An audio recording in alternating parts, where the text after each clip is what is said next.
Bien, como hicimos anoche, empezamos con un salmo. Yo quise tomar el Salmo 104, un salmo muy hermoso, como ustedes saben, que proclama a Dios como aquel que nos da el alimento, aquel que provee al hombre de todo lo necesario y nos da el alimento y nos da también su Santo Espíritu. En el nombre del Padre y del Hijo y del Espíritu Santo. Bendice, alma mía, al Señor. Señor Dios mío, qué grande eres, vestido de esplendor y majestad. Te arropa la luz como un manto, como una tienda extiendes el cielo. Pasamos al versículo, pasemos adelante. Riegas los montes desde la alta morada, desde tu alta morada. Con la humedad de tus cámaras saturas la tierra. Haces brotar hierba para el ganado y las plantas para el uso del hombre, a fin de que saque pan de la tierra y vino que recrea el corazón del hombre, para que lustre su rostro con aceite y el pan conforme el corazón del hombre, conforte el corazón del hombre. Todos ellos esperan de ti que les des su comida a su tiempo. Se la das y ellos la toman. Abres tu mano y se sacian de bienes. Si escondes tu rostro, desaparecen. Les retiras el soplo y expiran, y retornan al polvo que son. Si envías tu aliento, son creados, y renuevas la faz de la tierra. Gloria al Padre, y al Hijo, y al Espíritu Santo, principio, ahora y siempre, por los siglos de los siglos. Amén. Señor, ponemos en tus manos este nuevo encuentro. Queremos reflexionar, meditar y orar sobre tu presencia eucarística. Queremos darte gracias porque nos alimentas con tu palabra y haces surgir de la tierra todo cuanto necesitamos y haces llover del cielo tu salvación. Te agradecemos por la Virgen Santísima que hoy visitó a su prima Isabel. Que como ella nos hagas servidores humildes y nos hagas también mensajeros de tu palabra para todos nuestros hermanos. Tú que vives y reinas por los siglos de los siglos. Para siempre sea alabado mi Jesús sacramentado.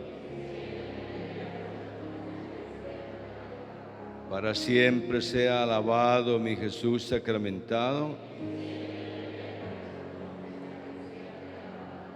Para siempre sea alabado mi Jesús sacramentado.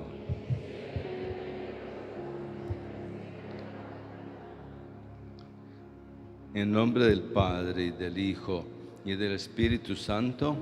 Amén. Pueden sentarse.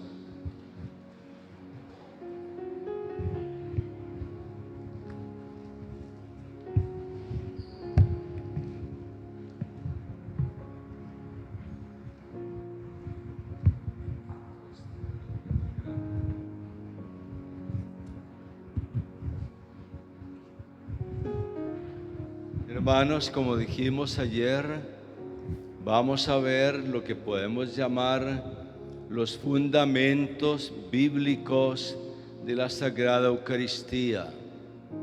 Es el segundo tema de hoy, aunque hay dos temas, pero sobre el mismo asunto.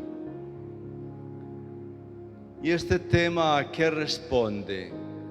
responde al que nosotros con toda razón podemos preguntarnos: bueno, pero la Eucaristía, ¿de dónde viene? Algo casi así como ¿quién la inventó? ¿Dónde, cuándo y cómo? ¿De dónde viene? ¿Fue inventada por la iglesia o fue instituida por el mismo Jesucristo? ¿O tiene raíces más antiguas en el Antiguo Testamento? En fin, hay muchas preguntas que podemos hacernos y con toda razón. Nosotros, desde luego, por la fe, creemos que la Sagrada Eucaristía tiene su origen en la misma Sagrada Escritura. No la inventó ningún ser humano, no podía. La inventó Dios, digamos así, ya desde el Antiguo Testamento, en cierta forma. La instituyó Jesucristo ya en el Nuevo. Entonces vamos a ver una serie de textos que, si no los tienen, ahorita se los pasan. Una serie de textos, pero no podemos ver todos, porque este es un tema que requiere su tiempito.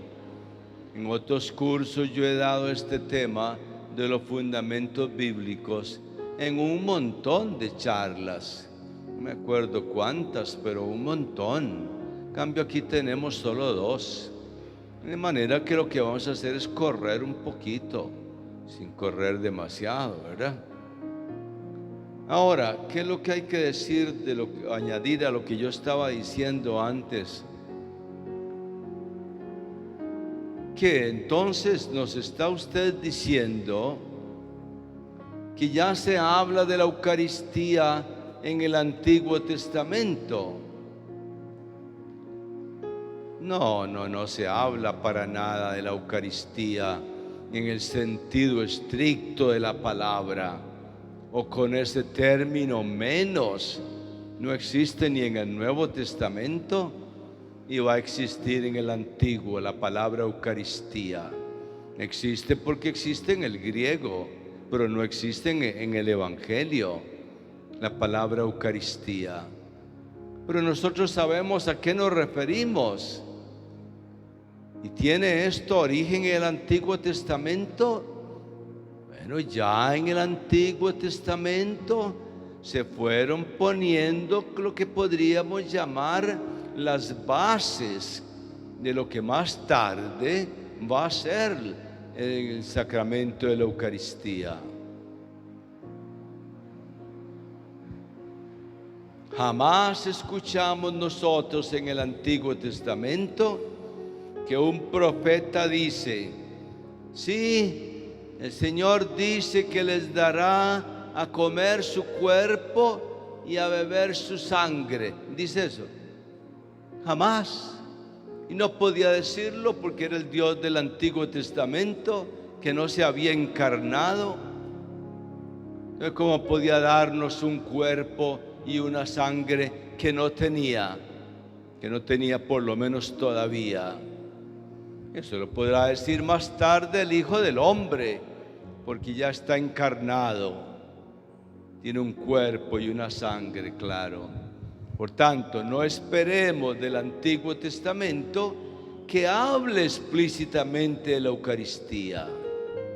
Tratemos de ver en el Antiguo Testamento cómo ya va aludiendo a cosas que tienen que ver con la Eucaristía y que de veras le ayudan a uno a entender lo que vino en el Nuevo, basándonos en el Antiguo Testamento. Una cosa importante de recordar es que toda la Sagrada Escritura, todos los 2 testamentos, se pueden leer con lo que yo decía ayer. ¿Alguien se acuerda de la expresión que yo usé? ¿Con ojos qué? con ojos eucarísticos. Es decir, podemos leer, por decir así, la Eucaristía en un montón de pasajes del Antiguo Testamento que ya aluden de una u otra manera y que tendrán que ver de una u otra manera con lo que vendrá más tarde. ¿Por qué es esto importante? No vayamos nosotros a pensar que ahora viene Jesucristo de la noche a la mañana, por decir así, porque ni siquiera había preparado a los discípulos.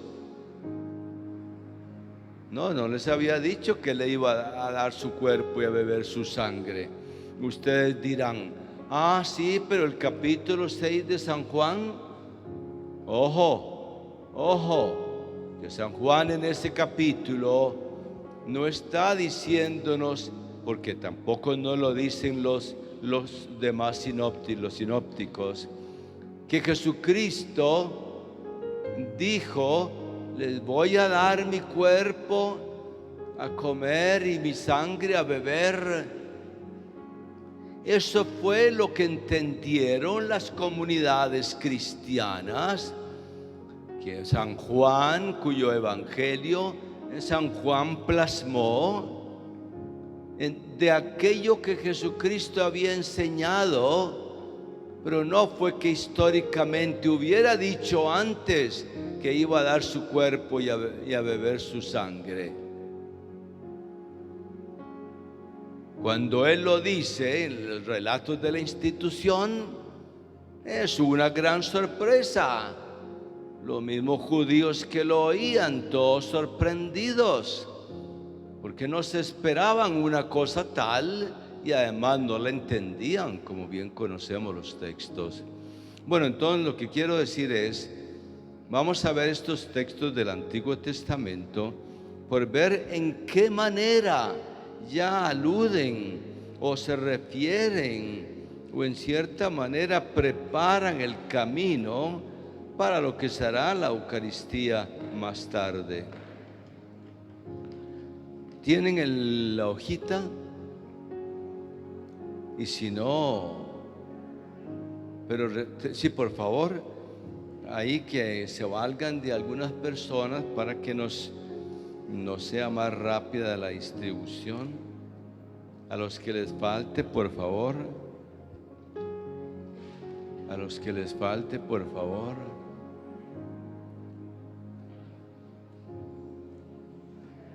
Anel.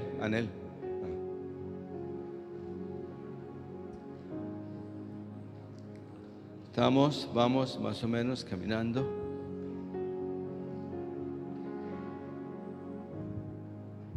Estamos.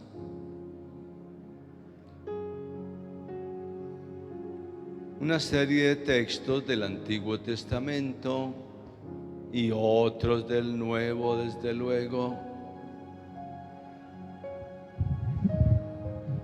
Algunos vamos a leer, alguno que otro.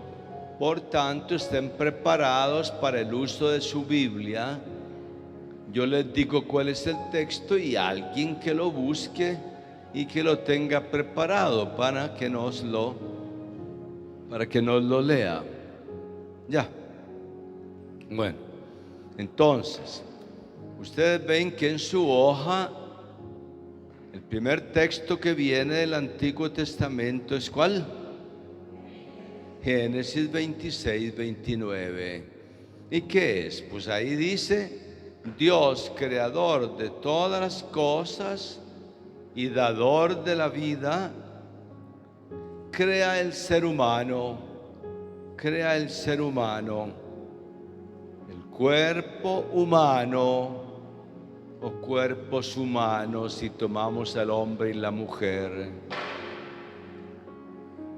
No nos damos cuenta nosotros que esta carne que llevó sobre sí Adán y Eva también es la misma carne humana de la cual se revestirá un día ¿quién? el Hijo del Hombre. Es la carne humana, es la naturaleza humana. Si no hubiera existido, yo les pregunto, si no hubiera existido un primer hombre y una primera mujer, ¿hubiera existido Jesucristo? Podría haber existido, pero tendría que haber caído del cielo, o haber Dios hecho aparecer en la tierra, quién sabe qué otra figura, pero no un ser humano. Me refiero a Jesucristo como ser humano, descendiente de la raza de Adán y Eva. Pues vean que la creación de aquella primera pareja ya es un apuntar hacia lo que vendrá más tarde. Dios da al ser humano en alimento todas las hierbas y los árboles, porque Dios no solo crea, sino también que es un Dios providente, que da todo aquello que nosotros necesitamos. Allí puso al ser humano a cargo de toda aquella creación y le dio en sus manos todos los árboles y todos los animales y todo lo que había creado. Entonces será raro que un día el Hijo del Hombre nos dé a comer y a beber. ¿Será extraño? ¿Cómo que extraño? ¿Cómo? ¿No era Él Dios también? Y Dios no es un Dios que se mostró creador y providente desde el inicio de la creación. Ven ustedes lo que yo les quiero decir, de leer la Escritura con ojos eucarísticos. ¿De qué manera ya va apuntando hacia?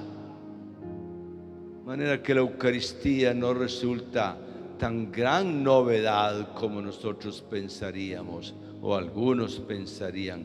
¿Estamos claros sobre ese primer texto? Hay un segundo texto de Génesis 2, 18, 24. Pero bien lo conocemos, cuando Dios crea a la pareja humana, signo del amor y esencia misma de la Eucaristía. Aquí es aquel texto bien conocido, ¿no? Donde Dios dice, pues no es bueno que el hombre esté solo, hagámosle una ayuda semejante a él. Y entonces el relato, que es un relato catequético, es una forma sencilla de narrar una gran verdad religiosa. Dios le agarra el sueño, pues, y de su costilla hace a la mujer. Y algunos maléficamente dicen, ven, tenía que agarrarlo dormido. Pero eso es maldad, es pura maldad. Bueno, hizo a la mujer de su costilla, que quiere decir igual que él, de su misma carne y sangre. Él mismo lo exclamó cuando la vio y le dirigió el primer piropo de la historia. Esta sí que es carne de mi carne y huesos de mis huesos. Es una como yo. Y somos los dos iguales, que estamos uno al lado del otro, no el uno a los pies del otro. Bien conocemos este texto. ¿Por qué lo puse yo? Porque este texto apunta muy claramente hacia la unión entre el hombre y la mujer, que se llama matrimonio. Y el matrimonio, humanamente hablando, fuera de la Eucaristía, es el sacramento del amor. el sacramento que sella el amor humano. Entonces se podría decir que Dios allí está ya creando el matrimonio y que está creando un elemento que se llama amor, que será el elemento esencial de la Eucaristía. Tanto que a la Eucaristía le llamamos como sacramento del amor. Entonces podría ser que tenga como unas raíces lejanas. Claro que sí. Si no hubiera existido nunca el amor,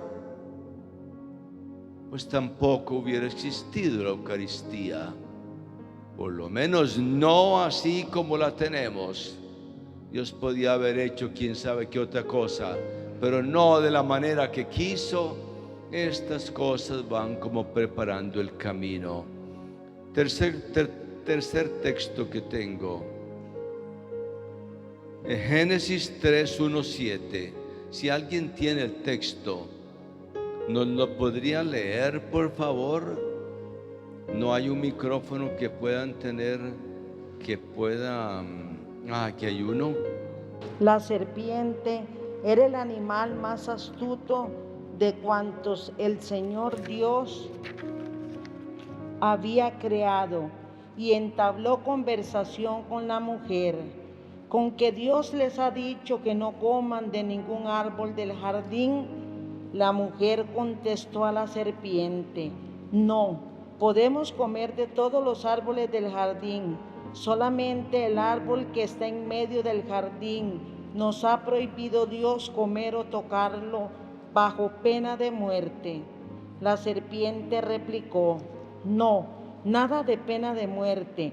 Lo que pasa es que Dios sabe que cuando ustedes coman de ese árbol, se les abrirán los ojos y serán como Dios, conocedores del bien y del mal. Entonces la mujer cayó en la cuenta de que el árbol tentaba el apetito. Era una delicia de ver y deseable para adquirir conocimientos. Tomó fruta del árbol, comió y se la convidó a su marido, que comió con ella. Se les abrieron los ojos a los dos y descubrieron que estaban desnudos. Entrelazaron hojas de higuera y se hicieron unos taparrabos.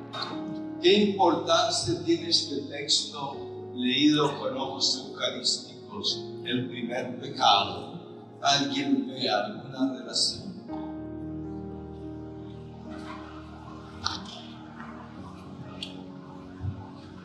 Hay mucha relación. ¿Cuál? Primero, que el pecado vino, la forma en que lo relata el texto, no quiere decir que históricamente haya sido así, pero el texto lo pone así para indicar lo que sucedió, el pecado que el ser humano cometió. Una mujer que poco importa que fuera primero ella o después él, pone primero a la mujer, come de un bendito fruto. ¿Y después qué hizo?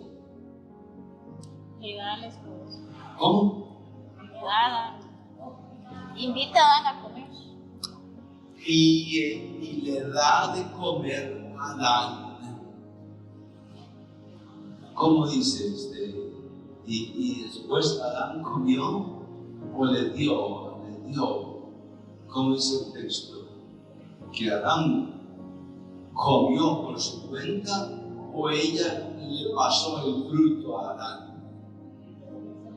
Y Adán comió. ¿No se imaginan ustedes a Eva diciéndole a Adán una cosa como esta? Toma y come. Toma y come.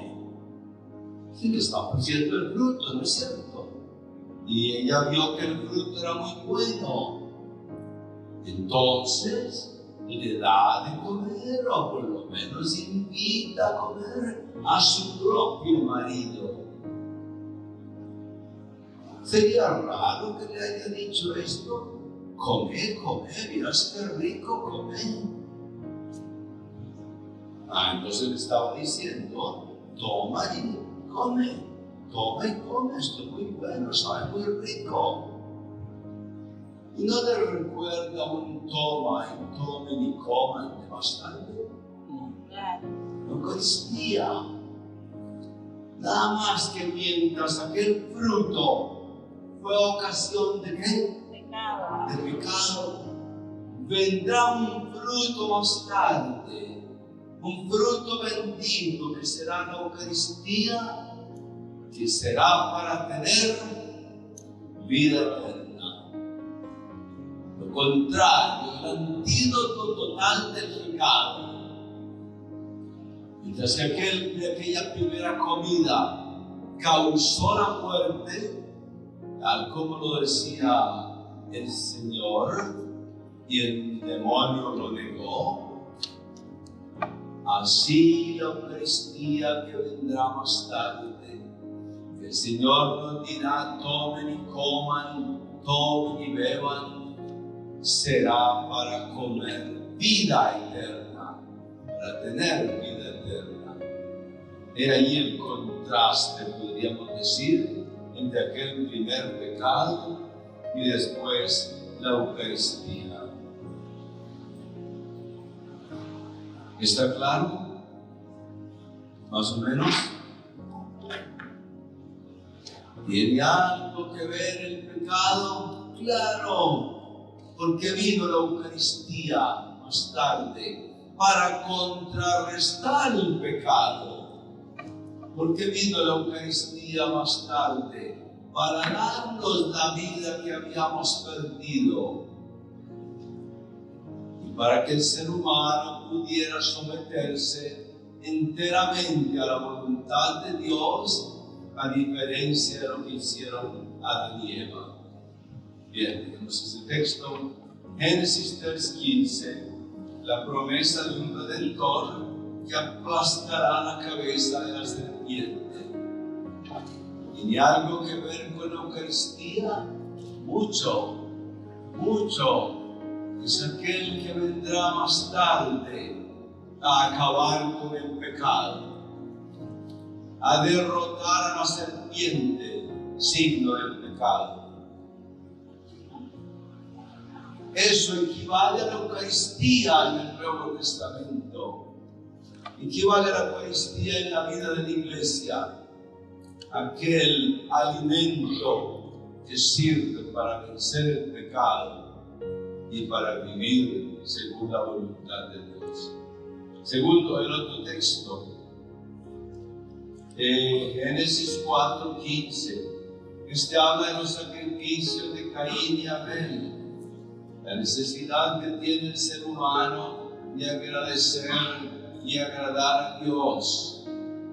Entonces ya aquellos hermanos nuestros lejanos, Caín y Abel, ya ofrecían sacrificios. Quiere decir que eso hizo posible que más tarde viniera un sacrificio. Así como antes los sacrificios de Abel fueron agradables a Dios y los sacrificios de Caín no lo fueron, así habrá uno más tarde que vendrá muchos años después a ofrecer el único sacrificio plenamente agradable a Dios, porque es el sacrificio de su propia vida, el sacrificio de Caín y Abel. El único sacrificio agradable a Dios vendrá más tarde. El próximo texto, Génesis 4:8, Caín mata a Abel. ¿Qué le suena? Aquella sangre del primer justo derramada por hacer el bien. La Eucaristía vendrá de aquel justo de los justos que entregó su vida por nosotros. Sacrificó su vida al Padre. Ya decíamos que es el único sacrificio agradable al Padre.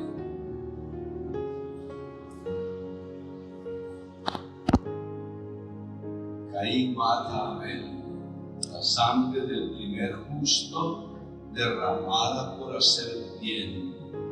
Y vendrá otro que será el justo de los justos, el justo por excelencia, quien morirá, entregará su sangre para darnos vida a nosotros.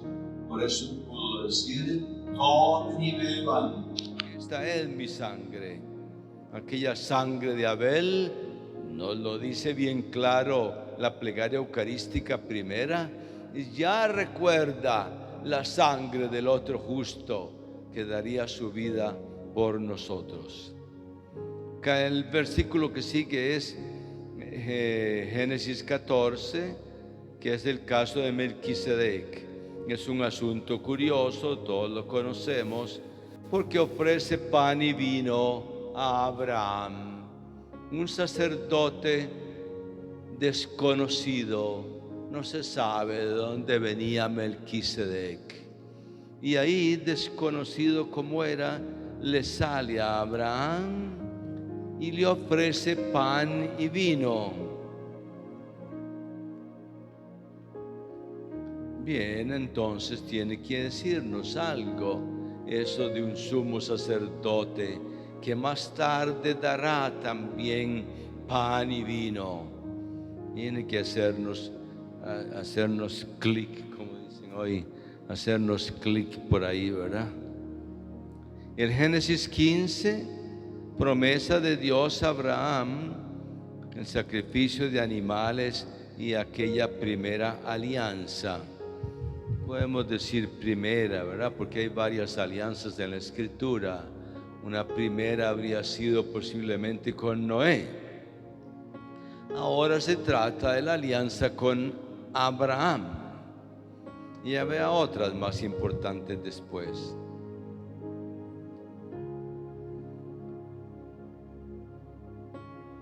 En Génesis 22, Dios pide a Abraham sacrificar a su propio hijo Isaac. Si alguien lo tiene a mano, que pudiera leérnoslo. Transcurridos estos acontecimientos, Dios puso a prueba a Abraham. Le dijo: Abraham, Abraham. Él respondió: aquí estoy. Después añadió: toma a tu hijo, a tu único, al que amas, a Isaac. Vete al país de Moriah y ofrécelo allí en holocausto en uno de los montes al que yo te diga. Abraham se levantó de madrugada, aparejó su asno y tomó consigo a 2 mozos y a su hijo Isaac. Partió la leña del holocausto y se puso en marcha hacia el lugar que le había dicho Dios. Al tercer día levantó Abraham los ojos y vio el lugar desde lejos. Entonces dijo Abraham a sus mozos: quedaos aquí con el asno. Yo y el muchacho iremos hasta allí, haremos adoración y volveremos donde vosotros. Tomó Abraham la leña del holocausto, la cargó sobre su hijo Isaac, tomó en sus manos el fuego y el cuchillo y se fueron los 2 juntos. Dijo Isaac a su padre Abraham: Padre. Respondió: ¿qué hay, hijo? Aquí está el fuego y la leña, pero ¿dónde está el cordero para el holocausto? Dijo Abraham: Dios proveerá el cordero para el holocausto, hijo mío. Y siguieron andando los 2 juntos. Llegados al lugar que le había dicho Dios, construyó allí Abraham el altar y dispuso la leña. Luego ató a Isaac, su hijo, y lo puso sobre el ara, encima de la leña. Alargó a Abraham la mano y tomó el cuchillo para inmolar a su hijo. Entonces le llamó el ángel de Yahvé desde el cielo: Abraham, Abraham. Él dijo: aquí estoy. Continuó el ángel: no alargues tu mano sobre el niño, ni le hagas nada, que ahora ya sé que eres temeroso de Dios, ya que no me has negado tu único hijo. Alzó Abraham la vista y vio un carnero trabado en una zarza por los cuernos. Fue Abraham, tomó el carnero y lo sacrificó en holocausto en lugar de su hijo. Abraham llamó a aquel lugar Yahvé provee, de donde se dice hoy en día: en el monte de Yahvé se aparece. Palabra de Dios. Ven que no somos solo nosotros que tratamos de leer con ojos eucarísticos la Sagrada Escritura. Eso fue lo que hicieron los discípulos después de la resurrección de Cristo. Eso fue lo que hizo la iglesia primitiva, leer todo el Antiguo Testamento a la luz de la persona de Cristo. Nosotros lo estamos leyendo con un pequeño detalle más, a la luz de la Eucaristía.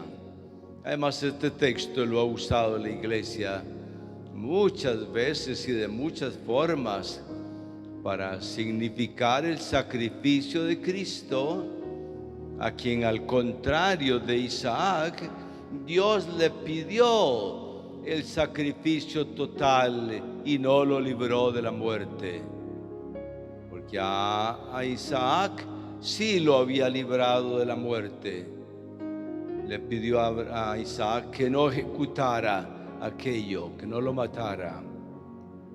Al Hijo único, a Jesús, el Padre, dice Pablo, no lo libró de la muerte, pero fue por nosotros, fue pensando en nosotros. Además de que es muy interesante todo, como Isaac, que se parece tanto en ese caso a Cristo, sube, lleva el leño y sube al monte, como Cristo un día llevará la cruz y subirá al monte donde será sacrificado. Un montón de parecidos tiene este texto que son perfectamente aplicables a la Eucaristía. Dejemos ese, aunque es tan hermoso. Tenemos Éxodo 12, la carne y la sangre del Cordero Pascual, que eso también lo ha usado la iglesia mucho. Lo usa, por ejemplo, el día de Jueves Santo, con respecto a la institución de la Sagrada Eucaristía. Ya tenía una figura en el Antiguo Testamento. Se comía la carne del cordero durante la Pascua. Pues lógico que tiene resonancias eucarísticas muy claras. Después tenemos, ¿cuál sigue? El maná de los codornices. Ya estamos en Éxodo 16. El maná y las codornices. Dios alimenta milagrosamente a su pueblo. Dios sacia el hambre de su pueblo. Dios le da también el maná del cielo. Entonces un día el Hijo de Dios dará también de comer, y a comer nos saciará con su cuerpo y con su sangre. No nos dejará morir. Y de una manera milagrosa, claro que es milagroso cómo nos alimenta ahora con su cuerpo y su sangre. En Éxodo 19 tenemos la alianza del Sinaí, propuesta, decisión y compromiso. Bellísimo texto que todos conocemos, porque recuerden que la Eucaristía es una alianza, es la nueva y eterna alianza, como lo dice el mismo texto de la institución. Esta es la sangre de la nueva y eterna alianza, aquella sangre que Moisés derramó sobre el pueblo, un pueblo que acababa de comprometerse. Sí, guardaremos todo aquello que dice el Señor. Y Moisés derrama una parte de la sangre sobre el altar y la otra con ella, ¿cómo se dice? Rocía o asperja, se dice. Asperja al pueblo. Tenemos también en la mesa de los panes de la proposición que existía en el templo, y guardaban unos panes particulares, etc. Tenemos también dejamos Éxodo y vemos unos salmos ahí. El tercero fue el que yo tomé, el 104, y el 23 fue el que tomé ayer, el 16. Todos ellos y muchos otros, aquí no podemos mencionar todos los textos. Yo lo que hice fue que mencioné unos poquitos, pero salmos que se pueden leer con sabor eucarístico, muchos de ellos. Pero no está hablando de la Eucaristía. Pues claro que no, pero está ya aludiendo a lo que será más tarde la Eucaristía, como lo decíamos ayer del Salmo 23. Vamos a Reyes 17, la viuda de Sarepta y la multiplicación de la harina y del aceite. Formas milagrosas en que Dios hace surgir, hace que la harina no se termine, ni el aceite se le termine a aquella viuda de Sarepta, a quien Elías le pidió hacer un pan para él y traerle un poco de agua, la viuda de Sarepta. Y después tenemos también a Elías que come el alimento que da fuerza para seguir su camino. ¿Se acuerdan que Elías estaba cansado, agotado del camino? Se dirigía hacia el Horeb, el monte de Dios, pero ya no podía más, ya no tenía más fuerza. Y el Señor, a través de unos cuervos, es decir, de forma milagrosa, lo alimenta para que él pueda seguir adelante. Come el alimento que le da fuerza para seguir su camino y llegar hasta el monte Horeb. Isaías 25, aquel hermoso texto de Isaías del banquete suculento para todos los pueblos. Dios preparará un banquete de vinos generosos y de manjares exquisitos para todos los pueblos. No dice que para Israel, no, para todos los pueblos. Por eso la Eucaristía, hermanos, es un regalo que el Señor hizo a toda la humanidad. No pensemos que lo hizo por nosotros, que la Eucaristía es católica, porque nos la dio a nosotros los católicos. Eso no es cierto.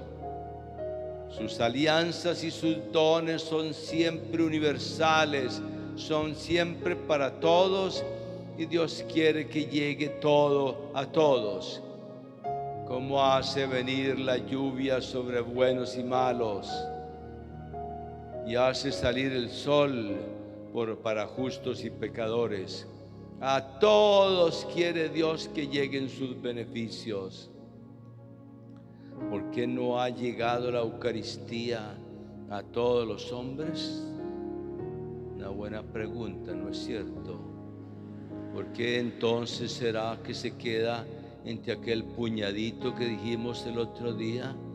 Que a veces ni valoramos la Eucaristía.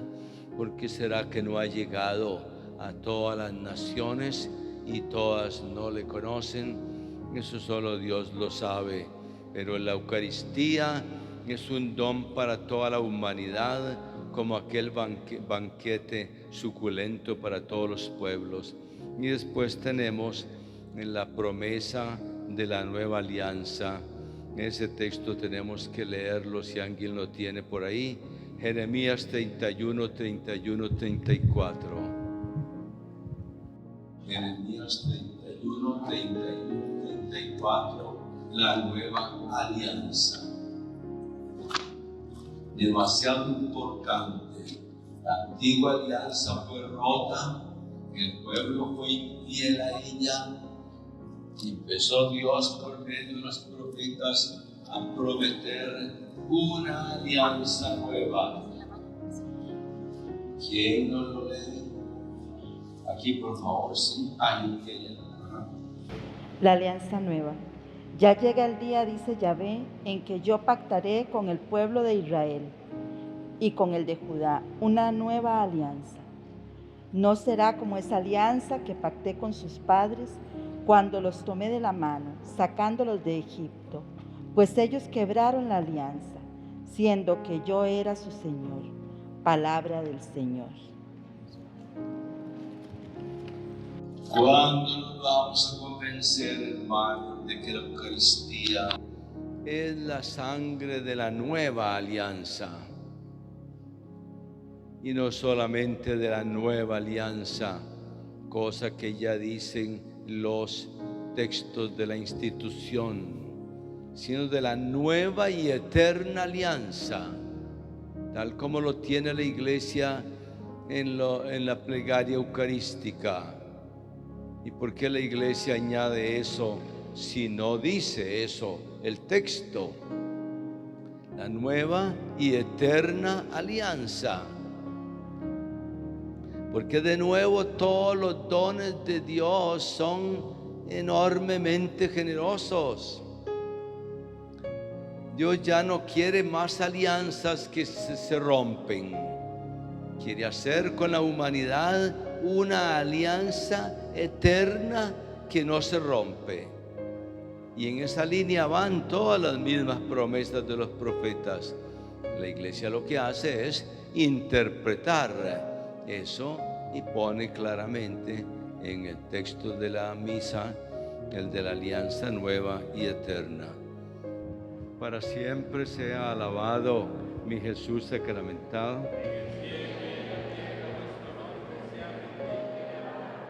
Para siempre sea alabado mi Jesús sacramentado. En el cielo y en la tierra vuestro nombre sea bendito y alabado.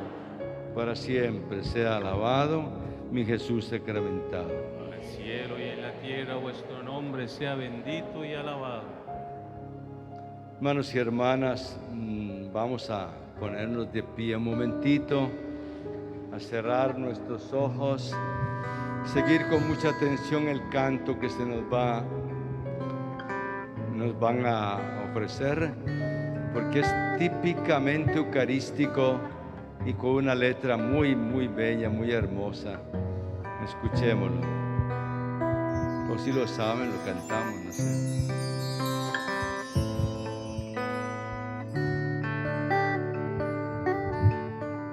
Tú eres el sustento, eres el alimento. Cuando ya no hay fuerza, Señor, podemos acercarnos a tu mesa y tu cuerpo y sangre recibir. Al recibirte podemos decir: no soy yo el que vive, eres tú, Cristo, el que vive en mí. Eres tú, Jesús, el pan vivo que ha bajado del cielo, el más grande milagro de amor. Eres tú, Jesús, el que se entrega por amor a su pueblo. En este trocito de pan, eres tú, Jesús, el pan vivo que ha bajado del cielo, el más grande milagro de amor. Eres tú, Jesús.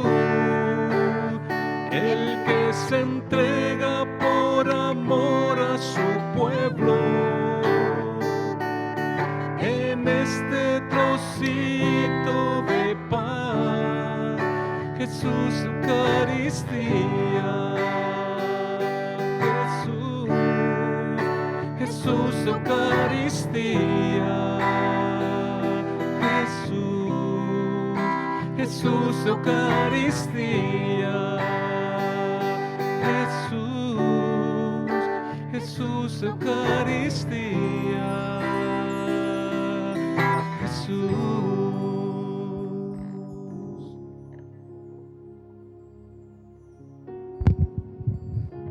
Pero muy bien, muchísimas gracias. Ese canto expresa mucho, y si no todo, lo que estamos tratando de decir a través de este curso. Hermanos y hermanas, este tiempo que nos queda es bastante cortito, pero aprovechémoslo lo mejor posible. Pasamos al Nuevo Testamento. Evidentemente que ya estamos como en terreno más firme, más claro. La revelación de la Eucaristía se dio clara y explícitamente en el Nuevo Testamento. Pero ya en el mismo Nuevo Testamento y antes de que viniera lo que llamamos la Última Cena, ya se dieron algunos acontecimientos que preparaban el camino. Por ejemplo, Mateo 14, 13, 21, la multiplicación de los panes. Yo creo que todos conocemos de sobra ese texto. Hay varias versiones, está Mateo 14, 13, 21, está Marcos 6, me han dicho que me la quite y me la sigo poniendo.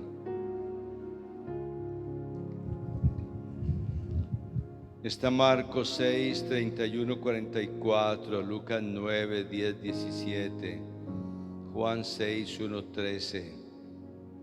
Son los otros relatos de la institución de la Eucaristía. Como ven, está en los 4 evangelistas. Un texto de esos textos que uno lo hace pensar, ¿no? De veras, estos relatos son relatos que quedaron muy fuertemente en la conciencia y en la memoria de aquellos que fueron los primeros cristianos, y con toda razón después en los evangelios se nos comunicaron. Todos los evangelistas dan testimonio de que Jesús multiplicó los panes, unos pocos panes y unos pocos peces multiplicados por el Señor de forma milagrosa, desde luego, dieron para comer a miles de gentes y sobraron, ¿no es cierto? Sobraron 12 canastas, sobró pan. La multiplicación de los panes no es solo una anticipación de la Eucaristía, porque Jesús nos da milagrosamente a comer su cuerpo y a beber su sangre. Claro que por eso en primer lugar, pero es que es signo de lo que va a significar más tarde la Eucaristía. ¿Y qué quiere decir? ¿Cuál es el signo de esa multiplicación de los panes? No solo que Jesús es poderoso y que puede hacer milagros, que puede dar de comer a las multitudes hambrientas con unos pocos panes y unos pocos. Sí, está bien, eso es cierto.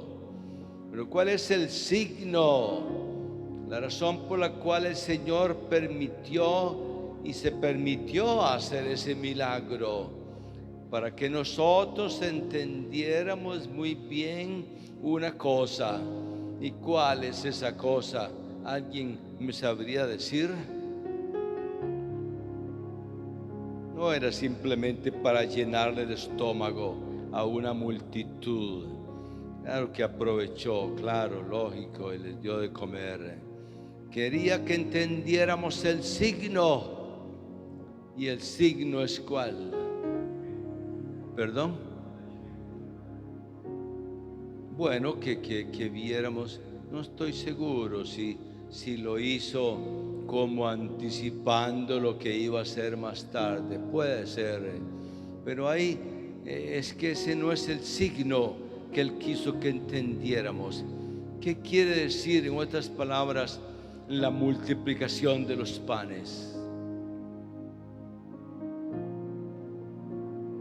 El compartir de todo lo que se es y de todo lo que se tiene, y cómo compartiendo lo que tenemos y lo que somos se multiplica. Cómo en el nombre de Jesucristo todo aquello que hagamos que sea verdadero compartir de nuestro ser y de nuestros bienes, es decir, de nuestro pan, todo aquello se multiplicará. ¿Cuál es el bien más grande que el Señor nos ha dado? El amor. El amor. Y el amor típicamente se multiplica cuando tú lo compartes. Porque compartir en cristiano es esencialmente amar. Pero ese fue el signo, como Él les dijo, lo dice bien claro en el Evangelio de San Juan, que gente llega buscándolo a la otra orilla del lago, y Él les dice en su propia cara: ustedes me buscan porque ayer yo les llené la panza. Por eso es que me andan buscando, no porque entendieron el signo. Ahí está. Entonces, para que nos quede muy bien claro también que la Eucaristía es un signo. Por algo se realizó en una mesa, por algo se realizó en una comida, por algo nos dio a comer su cuerpo y beber su sangre, para que nosotros nos transformáramos en Él y aprendiéramos a hacer como hizo Él. Entonces quiere decir que también nosotros, vos y yo y vos y todos, podemos multiplicar los panes. ¿Podemos o no? Claro. Es multiplicar nuestra vida, es multiplicar aquello que tenemos y que somos, es multiplicar el don sagrado del amor, y que cada vez que damos y damos y damos más tendremos, más se multiplicará lo que tenemos, cosa que ustedes saben muy bien que sucede, por ejemplo, con los bienes materiales. Pero para que a través de la multiplicación de los panes fueran entendiendo aquellos que Jesús podía también darles de comer de forma milagrosa. Bien, yo creo que pasamos al otro texto. Jesús que celebra la Pascua con sus discípulos. Mateo 26, 17, 19. Si alguien lo tuviera ahí a mano. Mateo 26, 17, 19. El primer día, los ácimos, los discípulos se acercaron a Jesús y le dijeron: ¿dónde quieres que hagamos los preparativos para comer la Pascua? Él les dijo: vayan a la ciudad, a un tal, y díganle: el maestro dice, mi tiempo está cerca, en tu casa voy a celebrar la Pascua con mis discípulos. Los discípulos hicieron lo que Jesús les había mandado y prepararon la Pascua. Jesús no está hablando de la Eucaristía, está diciendo que Él quiere celebrarla. ¿Y por qué? Pues era judío, ¿no es cierto? Y celebraba la Pascua por lo menos cada año, como lo hacían los judíos. Entonces, él quiere celebrarla ahora de manera muy especial, pero quiere celebrarla y encuentra un lugar particular ahí, como que se invita a él solo, porque dice que vayan a la casa de fulano y le dicen que yo quiero celebrar la Pascua aquí.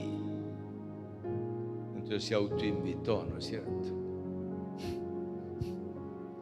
Y era porque era demasiado importante.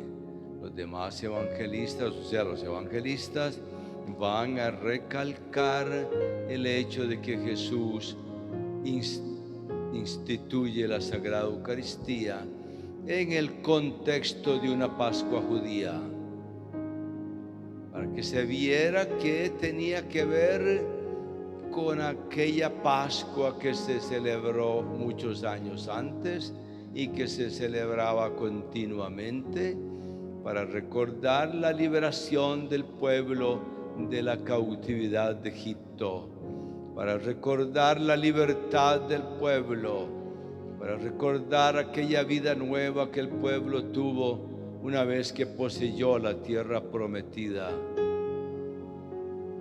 Esta es una nueva Pascua, quiere decir el Señor.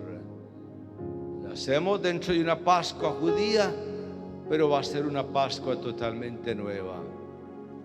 Y ustedes saben que toda la primera parte es la Pascua judía, toda la primera parte, tal cual. Fue después que el Señor, en ese mismo contexto, instituyó la Eucaristía. Vamos a leer uno por lo menos de los textos de la institución de la Eucaristía. Vamos a leer, a seguir con Mateo, ya que estamos con Mateo 26, 26, 29. Mientras estaban comiendo, tomó Jesús pan y lo bendijo, lo partió y dándose a sus discípulos dijo: tomad y comed, este es mi cuerpo. Tomó luego una copa y después de dar las gracias se la pasó diciendo: bebed de ella todos, porque esta es mi sangre de la alianza, que es derramada por muchos para perdón de los pecados. Y os digo que desde ahora no beberé de este producto de la vida hasta el día de aquel en que lo beba con vosotros, nuevo en el reino de mi Padre.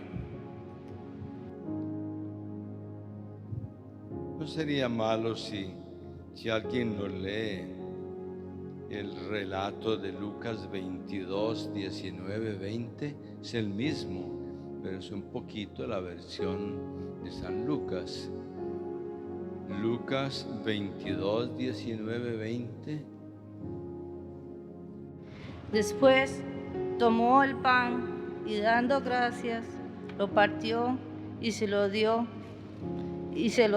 diciendo: este es mi cuerpo, el que es entregado por ustedes. Hagan esto en memoria mía. Después de la cena hizo lo mismo con la copa. Dijo: esta copa es la alianza nueva, sellada con mi sangre. ¿La alianza qué? Nueva. Sellada con mi sangre, que va a ser derramada por ustedes. Sería útil que ustedes en su tiempito, si tienen un tiempito por ahí, se pongan a ver juntos, casi así como en paralelo, los 4 relatos de la institución de la Eucaristía. Son 4, ¿verdad? Porque los tiene Mateo, los tienen 2 de los otros sinópticos, los otros 2 sinópticos, Mateo y Marcos y Lucas, y lo tiene también Corintios, 1 Corintios 13, 23, 25. ¿Quién falta? Juan. ¿Qué pasó con Juan? ¿No qué? no tiene el relato de la Eucaristía, pero está muy claro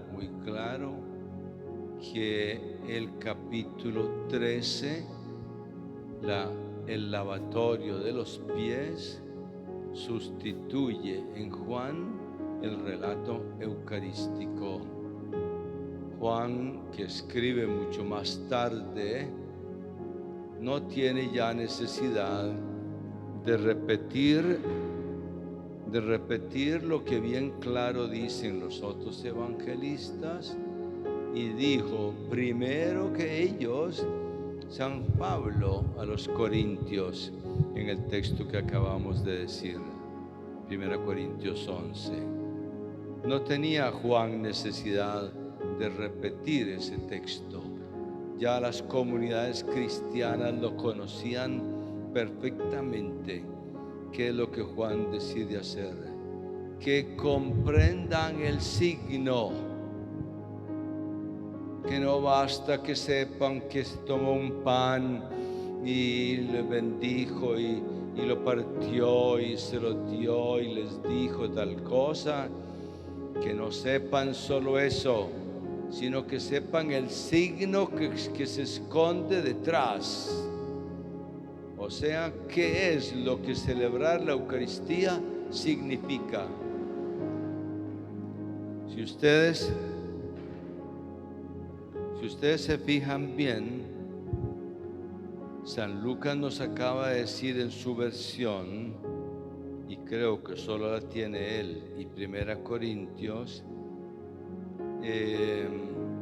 hagan esto en memoria mía. No lo tienen todos los evangelistas. Dice, hagan esto en memoria mía. ¿Qué dice Jesús en San Juan al terminar de lavarle los pies a sus discípulos?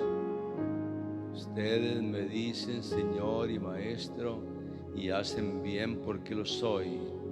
Si yo, que soy el Señor y el Maestro, les he lavado los pies, ¿qué sigue? Hagan ustedes lo mismo. Hagan ustedes lo mismo. En memoria mía, por decir así, les faltó ese pedacito. La misma idea de lo que se trata es de que ustedes ahora reproduzcan mi misma vida en su vida. Hagan lo que yo hice, no en este momentito. Eso es fácil, cualquiera agarra un pedazo de pan y un poco de vino y bueno, no cualquiera lo hace, pero digamos, podría imitarlo miméticamente, agarrando un pedazo de pan, dando gracias, partiéndolo y comiéndolo.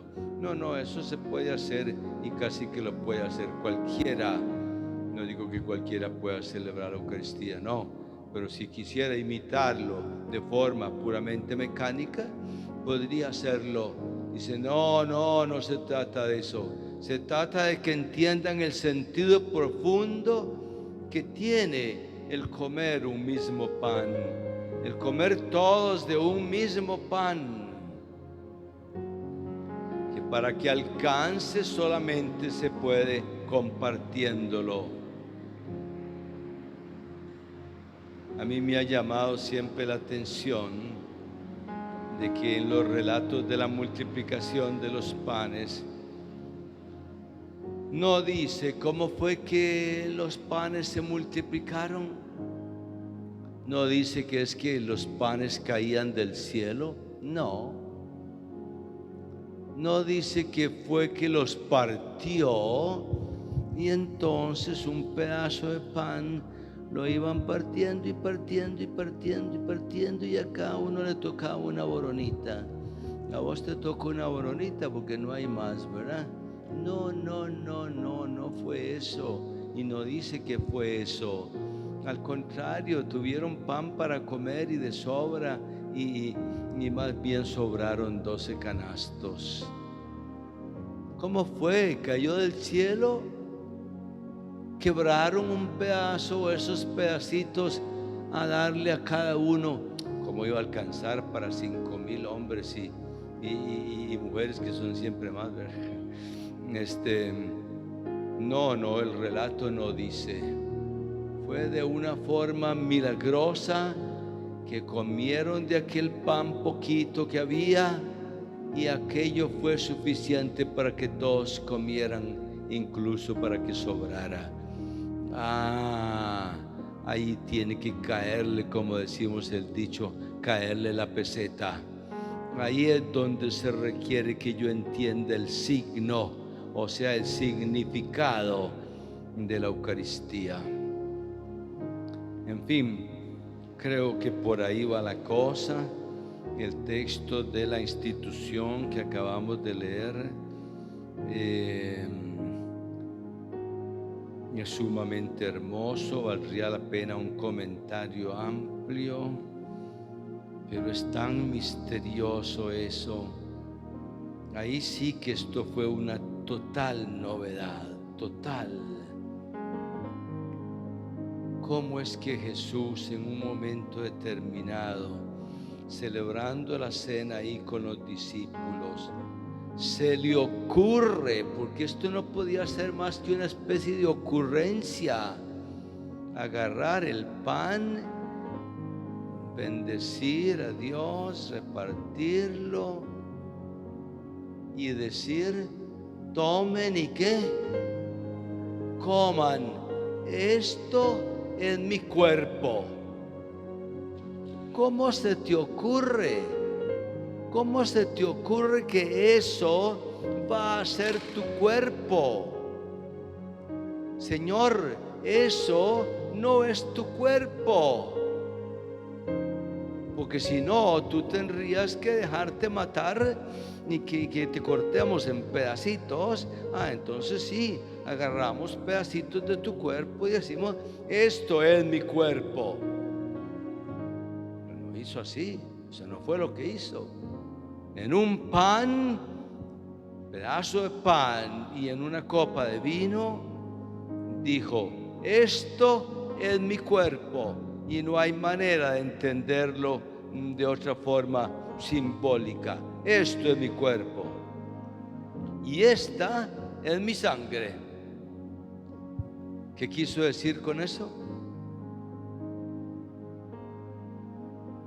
Ese soy yo. Ese soy yo. De ahora en adelante, por la fe, quien come ese pan con fe, como lo que Él dijo, como verdaderamente su cuerpo, y quien bebe aquella sangre como lo que Él dijo, verdaderamente su sangre, lo está recibiendo a Él. Está entrando en comunión con Él y Él contigo. Él, no un pedazo de pan, no un poco de vino, Él mismo. ¿Cómo y de dónde vino eso? No me pregunten, pregúntenselo a Él. ¿Cómo se le ocurrió una cosa tal? Porque no lo hizo, pero era igual que decir: miren, por ejemplo, que lo dijera yo. No creo que yo sea la persona, siendo tan flaco, es la persona más indicada, pero alguien que tuviera un poquitico más de peso, que viniera aquí y dijera: miren, ahora ustedes me pueden comer, yo me entrego para que ustedes me coman. ¿Alguien se ofrece? Yo no. No hizo eso, pero lo que estaba haciendo es eso: yo soy comida y yo soy bebida. Por tanto, tomen y cómanme, tomen y bébanme. Eso es lo que llamamos en una forma sacramental. A través de un signo, comiéndose este pan y tomando esta copa, ustedes estarán comiendo mi cuerpo y bebiendo mi sangre. Maravilla extraordinaria.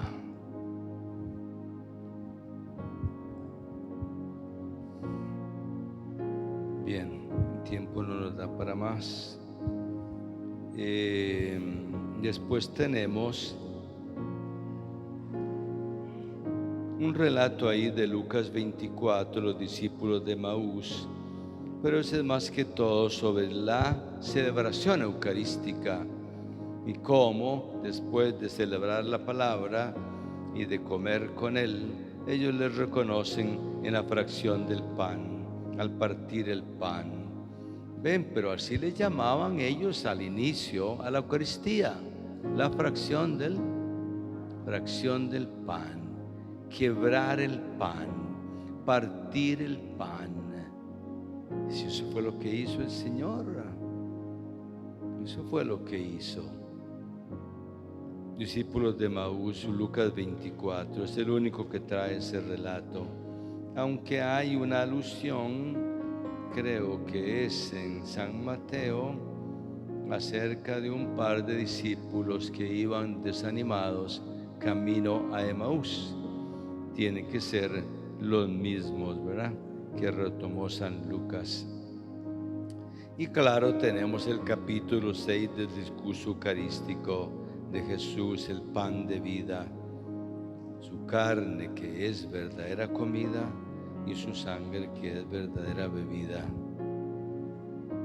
Valdría la pena leer ese texto, pero es larguísimo, como ustedes saben.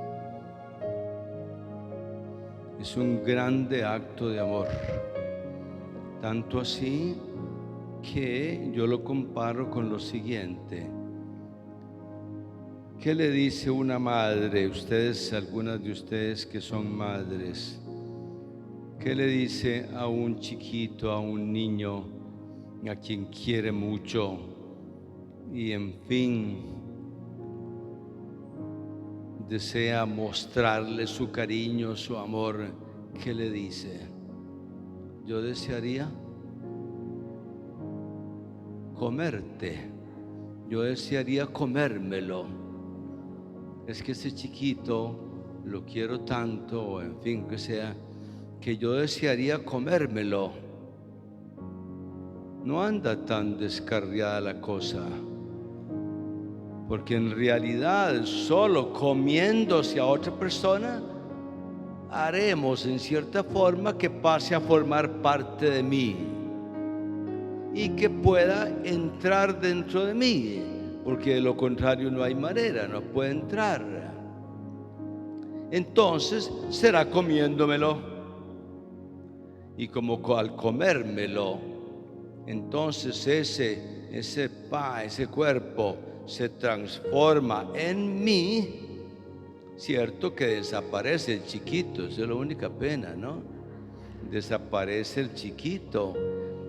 Pero ya queda incorporado en mí y después se transformará en mi sangre y se transformará en huesos y se transformará, etcétera, etcétera. Pero yo me comí el chiquito, según yo, ¿verdad? Así le mostré mi amor. ¿Cómo quiso Él mostrarnos su amor a nosotros?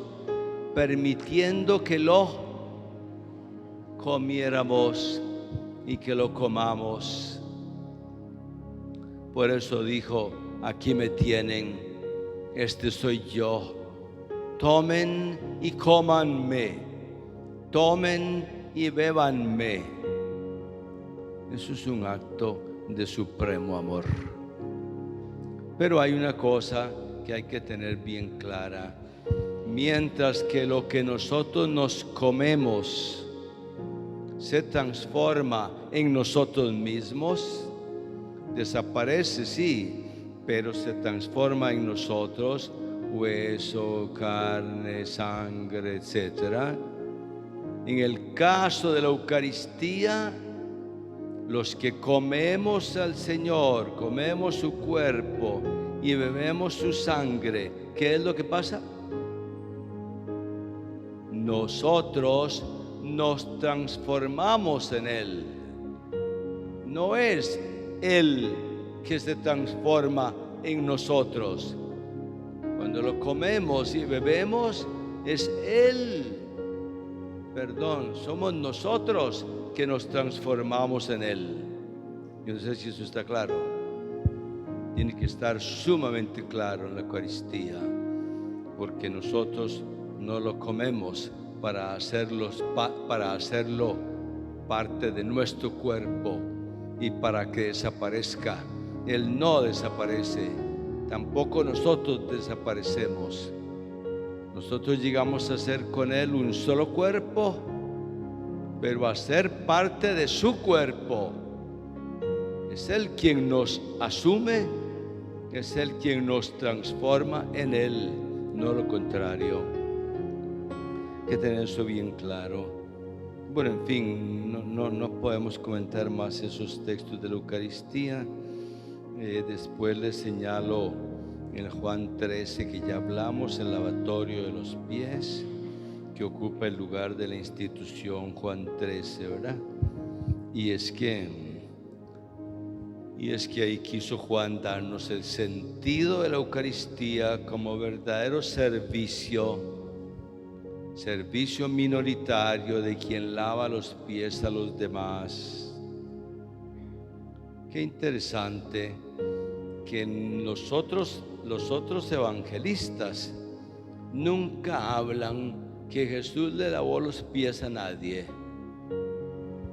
Y llegaron a la casa y como llevaban los pies tan sucios, entonces Jesús agarró una palangana y agarró bastante agua y agarró a Pedro y empezó a lavarle los pies.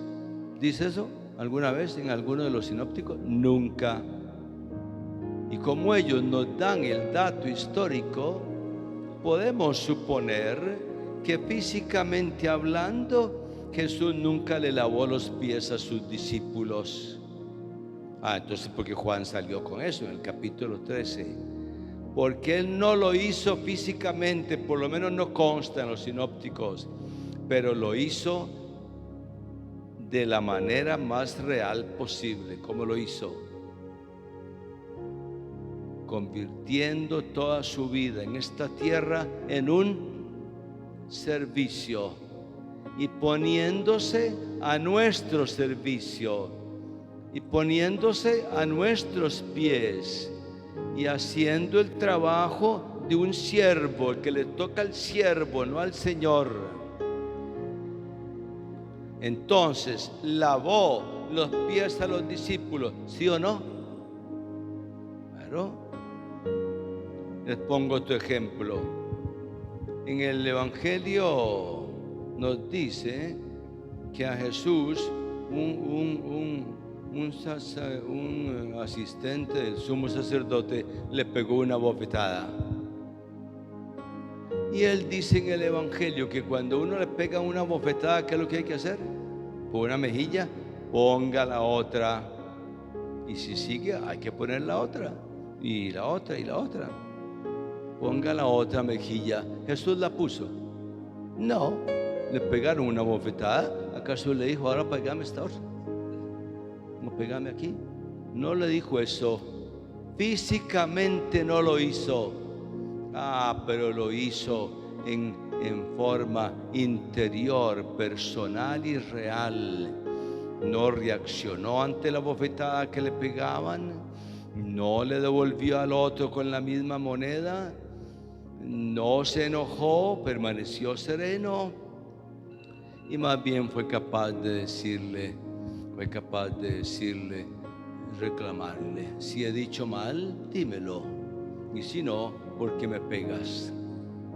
Entonces, de hecho, sí puso la otra mejilla. Eso es lo importante. Así pasó en el lavatorio de los pies, por lo menos por el testimonio de los sinópticos. Entonces Juan lo que nos explica no es el hecho histórico, que parece que no existió, sino el hecho de cómo Jesús pasó su vida lavándole los pies a los discípulos en actitud de quien sirve y no al que sirven. Bien, ya el tiempo se nos acabó y ustedes se leen los textos que quedan. Hay un par de textos todavía que ustedes por favor se los lean. Bueno, tenemos que seguir profundizando porque hoy nada más era una carrerita así. Y que la bendición de Dios Todopoderoso, Padre, Hijo y Espíritu Santo descienda sobre ustedes y les acompañe siempre.